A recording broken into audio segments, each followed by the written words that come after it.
Hey everybody, good morning. This is Latoya, and my video this morning is not going to be like a really happy video. I'm going to try to talk about memories and let you all know what's been going on in our neck of the woods. Um, my I only have one grandparent left that's still living. My dad's parents, they transitioned a few years ago. But my mom's mom, Yaya, she is transitioning. So, oh man.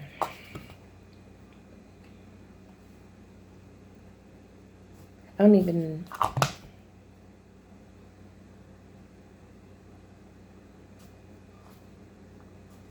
You know how people internalize things differently?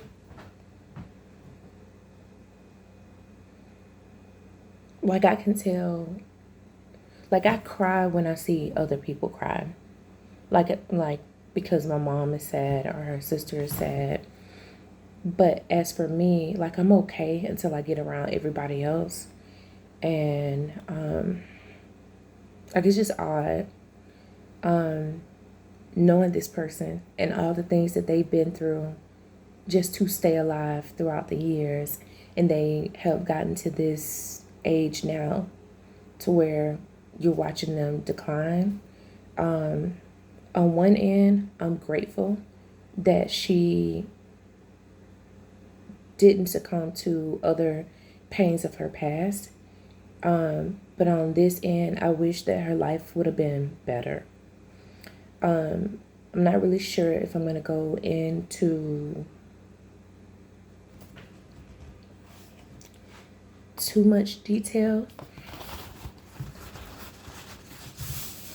but my grandmother has had a rough life, especially like in her adult years.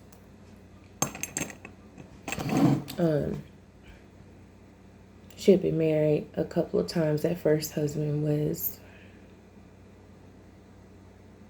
was crazy. He was really crazy. And the things that he did in the household was beyond, like, how could you do that? So I don't even know if I would really want to say, but that also affected my mom and her sister and the way that they process life. And I don't know if I'm going to keep this video up or what, but I just feel like this is what a vlog is. It's a video log. Right before my grandmother transitions, I just kind of want to get my thoughts out. And at this time, it's early in the morning. So I'm like, at night, Tiger aren't here. Bryce is still asleep. And I just feel kind of lost. Because, you kind of like, why wasn't life normal for our family? It's just crazy.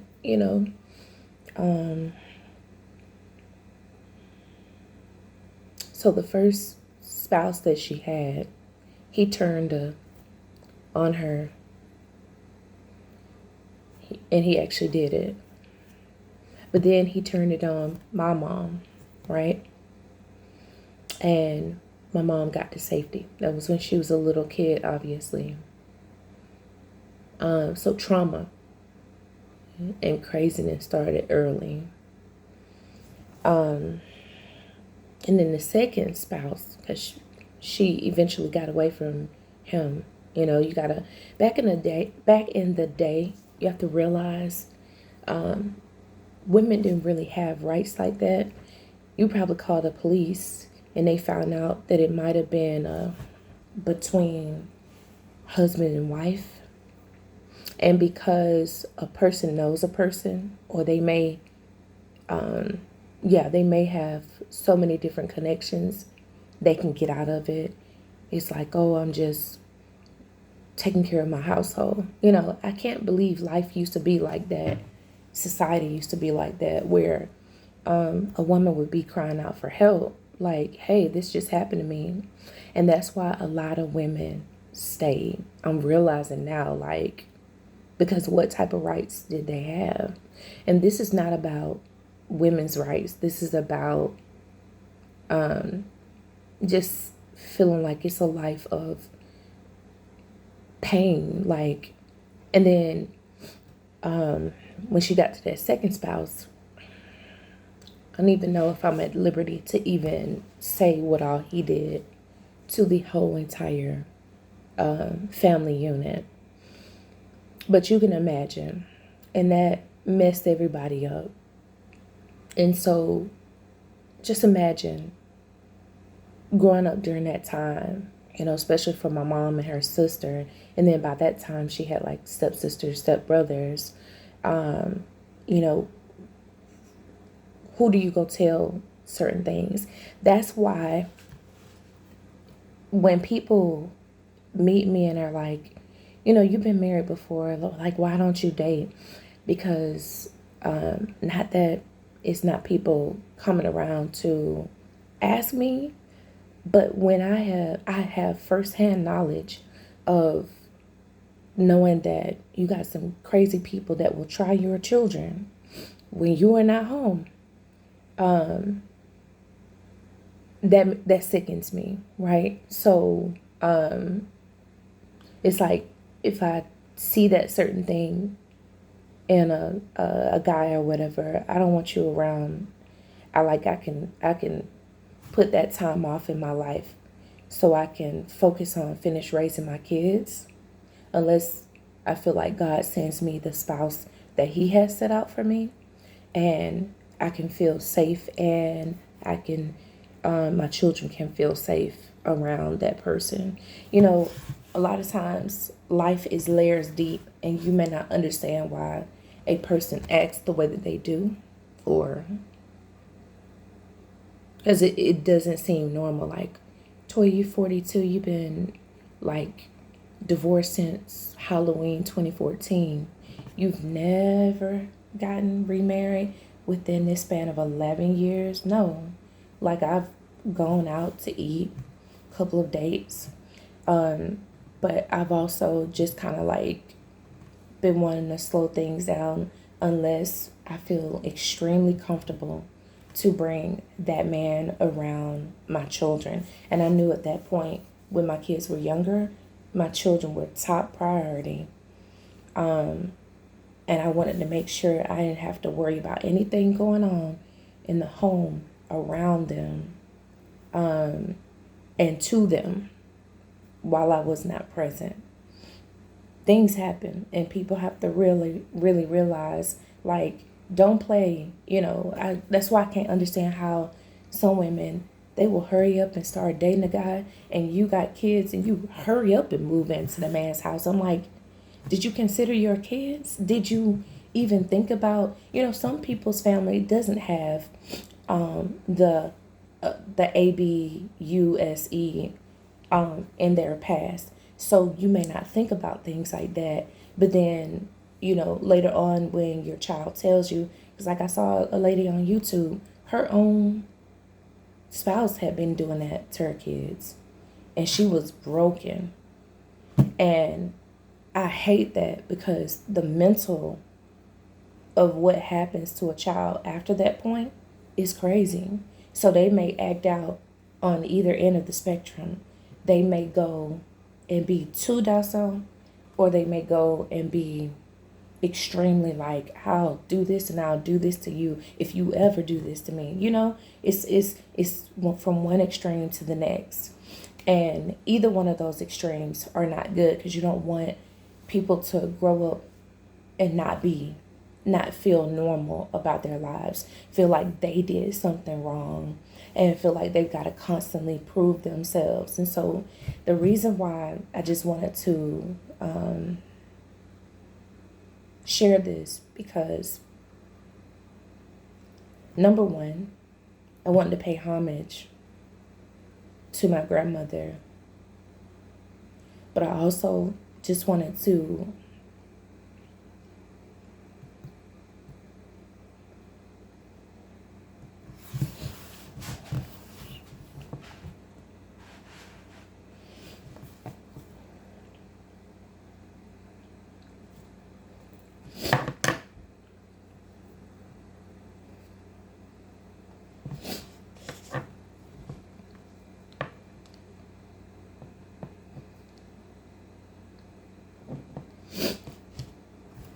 I wanted to acknowledge her pain.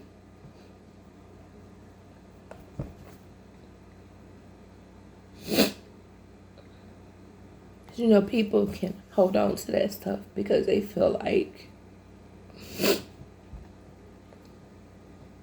because those things happened years ago and it affects multiple generations past that.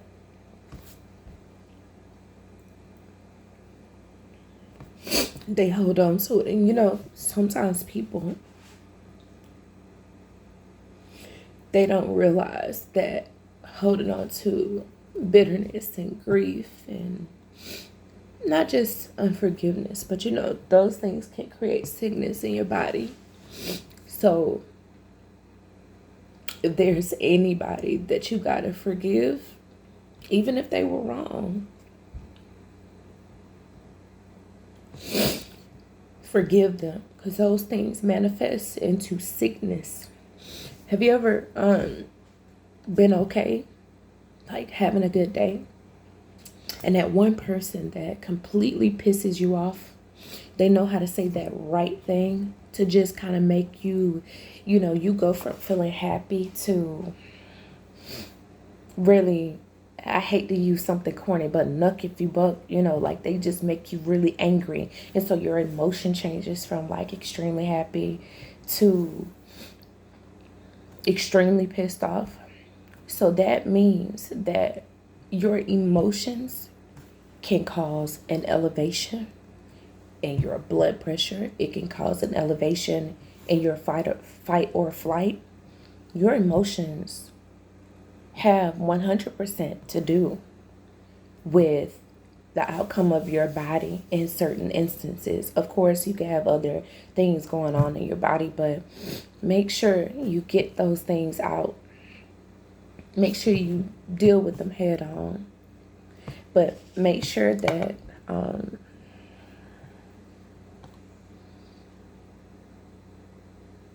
make sure you talk. Make sure you talk. Yeah, I can't believe we made it to this point. You know, she's been through a lot, and she didn't succumb to any of those past things. And I'm happy that she's gotten a chance to live many years. And I just want to make sure that for the last few days of her life, because she's they said it could be 2 hours. They said that it could be by the end of this week. That's what her nurse said. I want her to make sure she feels okay mentally, headed out of here. Yesterday, when I went to go to see her,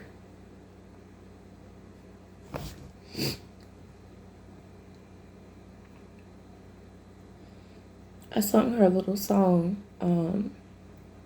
She used to love this little song when I was little.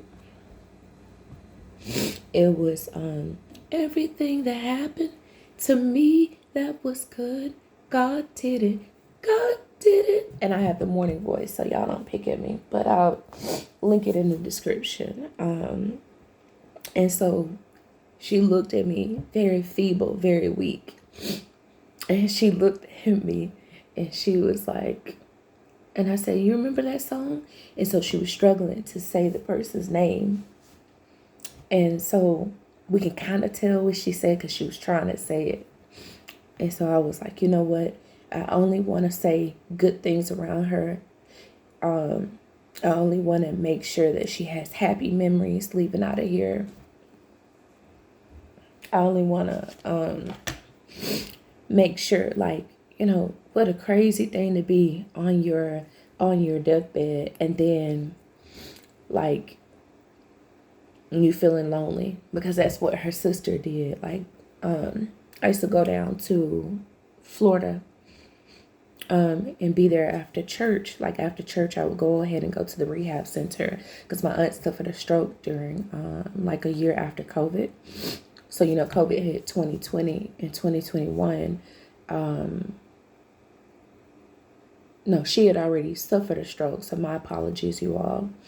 That's why she was already in the rehab center. So it was during COVID, I stopped being able to go and see her, but she passed a year into COVID, like a year after COVID began. And we used to always go and see her. Like I made it my business. I would travel on a Saturday or a Sunday to go and see my aunt. That was her baby sister, right? And I would, one day that her daughter had me on three-way, and she asked her, she said, well, Mom, what would you want us to bring you? I say, Auntie, I don't care what it is. Whatever it is, I'll bring it to you. And I was serious about it because I'm a go for it type of girl. You know, if it comes down to family members, of course, I'm a go for it type of girl. So when my aunt said that she wanted a cake, I called my aunt, because of course, you know that I'm talking about my great aunt was in a rehab center. But I called my mom's sister, and she's the baker in the family. Now it has gone on to Tiger, my daughter. But my aunt, I called her and I asked her, I said, can you make this cake? You know, because this is the only thing the auntie is requesting, and you don't have to worry about it. I'll deliver it. Hold on, you all. I got to blow my nose. I don't want to be nasally. Yeah, so thank you all.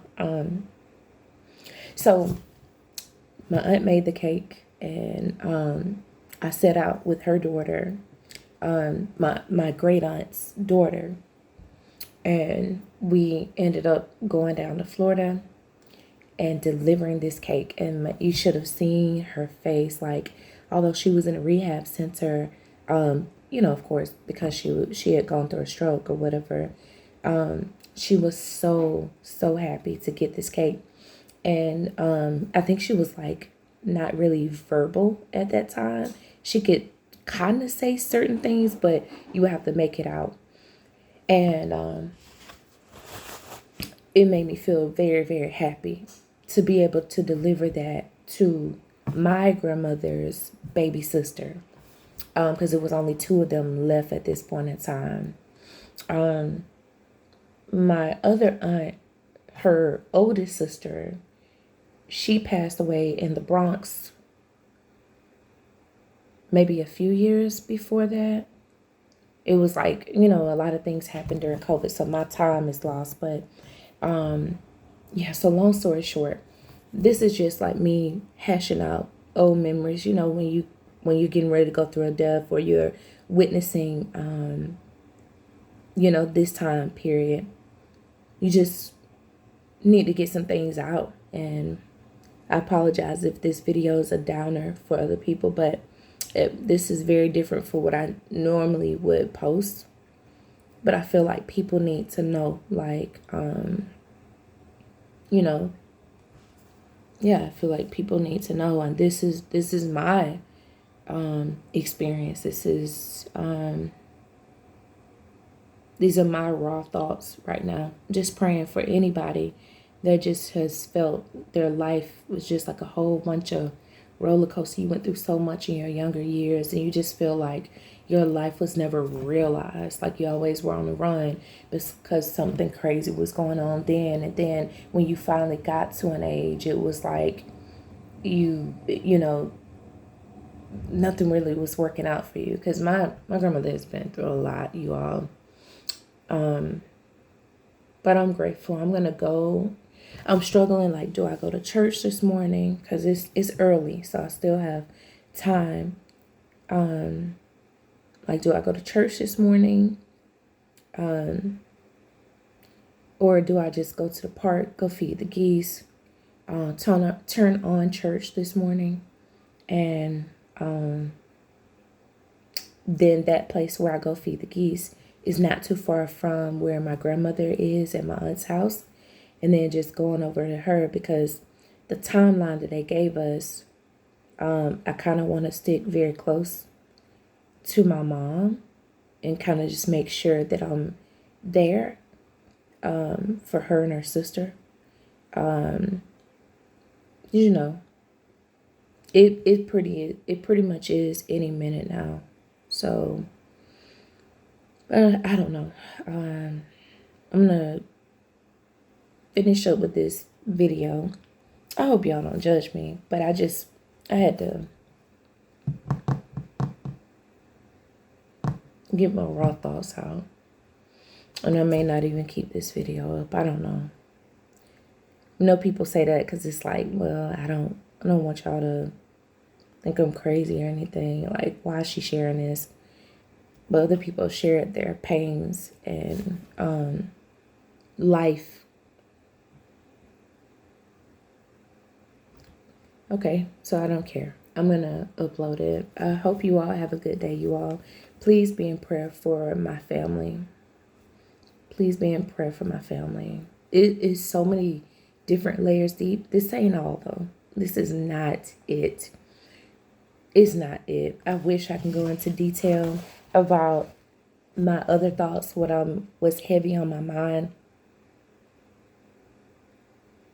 Because they're, you know, yeah, this ain't it. This is layers deep. It is layers deep. But I'll talk to you all later. I love you all. And thanks so much for watching.